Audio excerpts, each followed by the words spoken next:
Halo, selamat datang di Suara Nesting bareng gua Kiming Saputra. Di sini kita bakal ngobrolin segala hal yang absurd, lucu, dan kadang sedikit mistis. Tapi tetap seru banget. Kalau lagi ngopi, nunggu teman-teman yang nggak datang-datang atau sekedar nyantai, cerita ini pas banget buat nemenin lo semua. Jadi gini, gua mulai dengan cerita yang lumayan absurd nih. Dari pengalaman pendakian gua yang nggak sendirian. Biasanya gue naik bareng itu 2 sampai 3 temen. Dan lo tahu, naik gunung itu bukan cuma tentang puncak dan pemandangan, tapi juga tentang gimana peralatan kita yang serba minim kadang malah jadi komedi hidup sendiri. Oke, kita mulai dari perlengkapan dulu ya. Gue bawa tas carrier merek Alpina yang sebenarnya lebih mirip jadi beban hidup gua daripada alat pendakian. Beratnya tuh bisa bikin lo ngerasa kayak lagi bawa kulkas.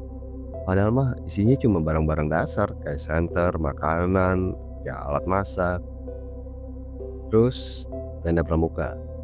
Iya, lo nggak salah dengar. Tenda itu tuh yang kalau hujan sedikit aja langsung kayak jadi kolam ikan. Tapi yang lebih serunya lagi, gak ada alas bawahnya. Jadi bayangin aja deh, tidur di tanah dingin seolah-olah lo lagi dipeluk sama bumi. Mantep banget. Dan kita semua tidur barengan, satu sleeping bag buat berenam, kadang-kadang bertiga. Lo tahu kan gimana caranya benerin posisi tidur tapi tetap becek. Kalau hujan tambah deras, udah dipastiin kita tidurnya udah pada jongkok karena air masuk ke tengah tenda. Udah nggak karuan dah, udah dingin, becek, nikmat banget dah. Untuk penerangan kita pakai lampu badai. Lo pasti ngerti kan yang nyalanya kadang kedip, kadang enggak. Itu kayak nyuruh lo ngadepin kegelapan yang sebentar lagi bakal datang. Pas begitu lampu mati, terus lo cuma bisa mikir, apa ini sinyal dari alam atau emang lampunya udah capek ngasih terang. Nah, jangan lupain juga si center tagger. Itu center yang rasanya lebih cocok buat jadi koleksi barang antik daripada alat buat nerangin jalan. Saking kerasnya, kadang gue mikir itu center apa besi tua sih. Tapi tetap aja itu alat utama yang kita punya. Mau nggak mau udah dipegang dingin, ganti-gantian lagi megangnya. Ditambah kalau isi baterai yang gede-gede berat banget sumpah. Kalau buat masak, gue pakai kompor kaleng kongguan bikinan sendiri tuh.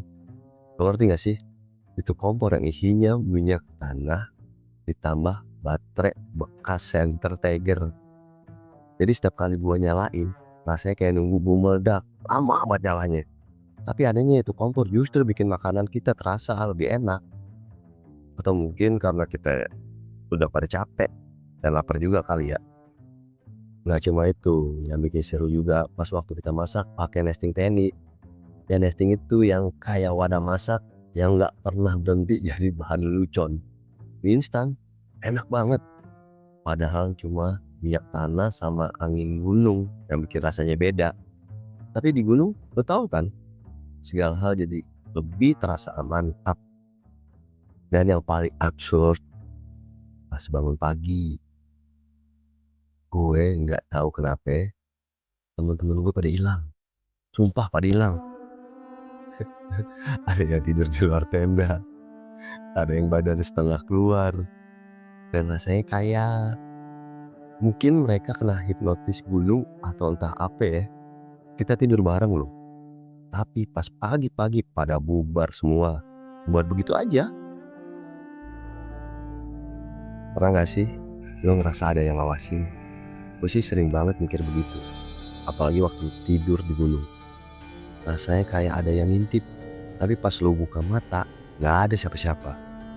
Mungkin itu cuma perasaan gue aja kali ya. Atau mungkin ada yang benar-benar nungguin kita di luar sana.